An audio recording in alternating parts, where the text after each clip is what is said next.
Welcome back to another video. So a couple of weeks ago I stopped into my local paleontology store here in Madison, Wisconsin. And that's it here. Great Plains Paleontology over on Williamson Street. It's run by a gentleman named Craig. He digs up all his own fossils and he has some for sale there in his store. But what really caught my interest in that store was this Apple II Plus that he had running. And there was a Silentype printer, and you could go through a program and print out a picture of your favorite dinosaur. So I thought I'd grab a picture and post it in this Apple II enthusiast group that I'm a member of, and a lot of people seem to agree that it was a pretty cool thing. So I went back recently and I shot some video and I talked to Craig, and I also found out the person who restored the system and wrote this program is also a member of the Apple II enthusiast group here. So I had a chat with him as well. So stick around and let's see what sort of fossils we can dig up in this video.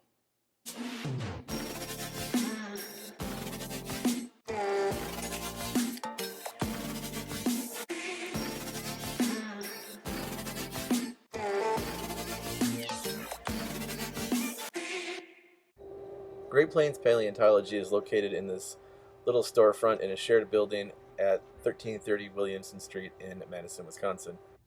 So here we are inside the shop. Lane is giving us a tour of what it looks like. Now, Craig digs up all his own fossils from private lands and sells complete specimens to museums, high-end collectors, and others. What's in his shop are pieces that are more approachable for the average person. And I say average as someone who really wants an Edmontosaurus leg bone for $4,000. A steal, if you ask me.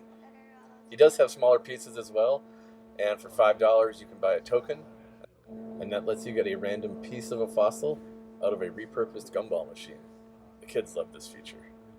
And of course there's also much smaller objects for sale, fossilized pine cones, fossilized bone fragments, so there's certainly something for everybody in Craig's shop. Yes, but I didn't really have, I haven't sold the public except the last one. I sold direct. Where's this? And he'll do like videos where he's like, just out in whatever forest, and he'll go and Anyway, the reason we're back here is because we want to take a look at the Apple II Craig has set up in the back of the shop.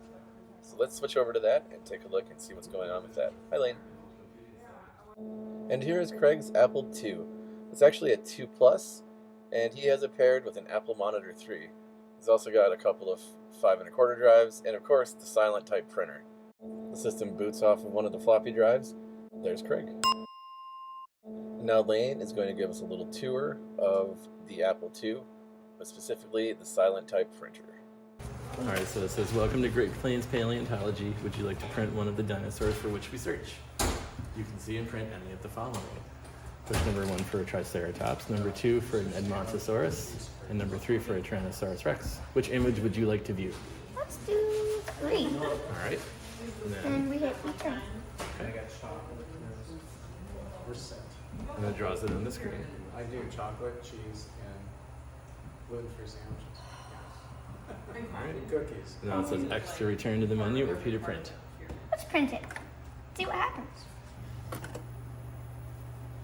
you know how this printer works, Lane? It's a thermal printer. It prints by making the print head really warm, and the paper's got special chemicals in it that when it gets warm, it turns dark. But all these chemicals are in some parts. Nope, the chemicals are in the whole part, and it just heats up little sections.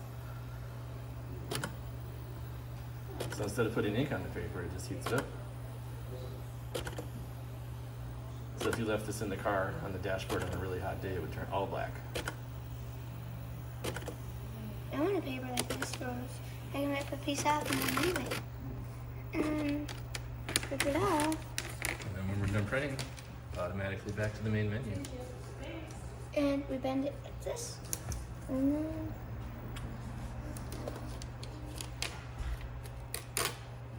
pull it towards you. Oop.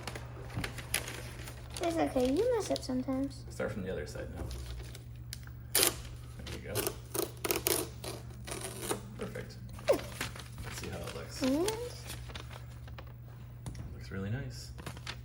That's how you make it.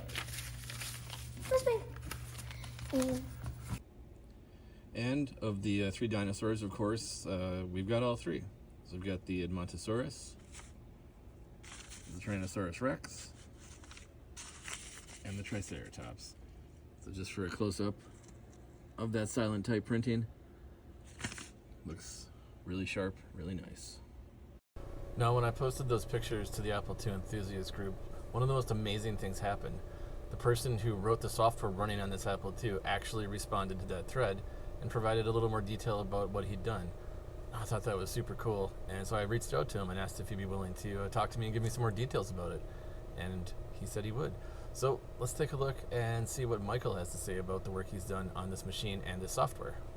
One of the super cool things about what we do, because there's a number of us who do these restorations, you meet some really cool people along the way. Some of the folks that I've met, just are in fields that you would never expect. I met a director once, a film director, and it just people are out there looking to collect these old computers, and it's just, an opportunity to run into some really cool people. It's been pretty neat. I started this just because I was looking for something to keep busy on the weekends, and just looking to do something more. My work, it's mostly meetings all day and talking to people, and I was just looking for something to just be brainless about. And this isn't brainless work. Like, there's a lot that goes into replacing these machines and fixing them, but it just was kind of a good place for me to go and relax and just have some quiet time. And I think a lot of the people you'll talk to in the group, it's probably very similar for them. I didn't know Craig, right? So most people I meet, it's because they find me on the Facebook group, or they find me on eBay. And so he tracked me down. I forget which it was at this time. It was probably through eBay. And I sold him that Apple II that you saw in the store. And usually it's the whole setup. It's the Apple II, it's the drives, all that. So I think what happened here, as I recall, is I sold him the machine, and he told me that he had some other parts that weren't working that he wanted to be able to connect. And so he approached me. I think I sold him the disk drives, but he had the Silentype printer and the thermal paper. And he's like, "Hey, do you have a printer card?" So I sent him one of the Silentype printer cards. Couldn't get it to work, wasn't working right. And I'm like, "Just send me the whole thing." He's like, "Well, how much?" I'm like, "Don't worry about it. Just send it to me. We'll figure it out." And I started working with it, and he had actually 2 Silentype printers. Like, go figure. And his serial number on a Silentype printer is fairly low if you take a look at it next time you're there. Sure. And so we were able to cobble together between those 2 printers a working printer. The spindles on those printers go, and so I have a 3D printer here, so I ended up printing them new spindles, so we got that working too. Convergence of 2024 technology with old stuff and getting it to work. Because I think back then, if one of those spindles cracked, I guess you'd call Apple, maybe they send you a new one, but now you can print your own. It's kind of cool. So we slowly started to get the different pieces working, and then he's like, "Hey, by any chance, can you write a program to print dinosaurs?" And that's when I started getting more interested in what he did and how he came to this business. And we started talking about that stuff. And I'm like, yeah, we could probably figure something out. And so, another nod to technology today, you have Apple Win, these emulators that let you basically emulate an Apple on your computer. So I didn't even really need my Apple computer, and quite honestly, I don't really care to program on the Apple computers anymore. It's much easier to do it on the emulator. So I started writing a program for him, and we ended up creating a program that you saw today, which was an ability for someone to go in and print one of 3 or 4 dinosaurs that he actually searches. And that was a connection for him. He's like, he wanted these young kids who were coming into the store to appreciate what he searches for and be able to print pictures of them. When I first went down the pathway, I was just picking any old dinosaur. I didn't think that he really cared. He just wanted 4 dinosaurs. He's like, "Well, no, I don't want that dinosaur. I don't. Those aren't the ones I look for." So we ended up going back and forth a few times, but we were finally able to create something for him that he was able to host in the store. Yeah, so we ended up writing. I ended up writing it in AppleSoft Basic. It's really simple. Like it's been a while since I programmed in Basic, and when I was a kid, I think I had my Apple back, and that's part of the reason why I do what I do now, is because I used to have one. But I had to dust off a few of my manuals to start going back through things. So I started writing it, and I think the first problem I came across was how on earth do I get a high-res image on the Apple II of a dinosaur? There are plenty of dinosaurs on the internet. You can go searching for them, but like, how do you cross that chasm? Because I'm certainly not going to draw these dinosaurs. I'm nowhere near an artist. And there's some software comes to find out on the internet that will take your image, downsize it, put it into a file format for the Apple II. And so there again, CiderPress is another tool that they have out there for creating disk images. So I was able to create the basic program, create the 4 images, put those all into a CiderPress disk image. And then from there, I took that disk image and ended up running it to a disk for him. And so we ended up with the final product that way. Now, getting from point A to B took a little bit more time than I would have liked. Just making sure that the picture dimensions were where they needed to be, making sure that the way it laid out for him, it worked. Because he wanted the title of the dinosaur on top, he wanted the image. The thermal printers, they don't create the best images, so we had to figure out how to make it a little bit darker. Sure.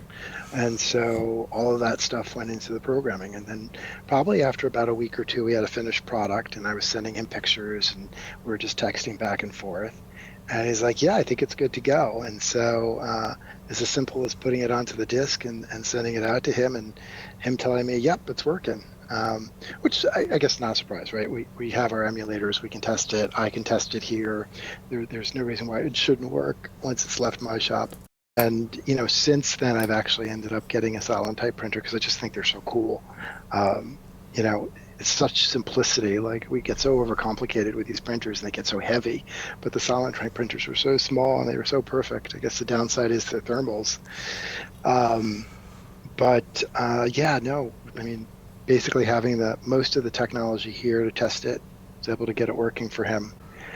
It's not so much the formatting that was the trick here. It was the thermal printer has a series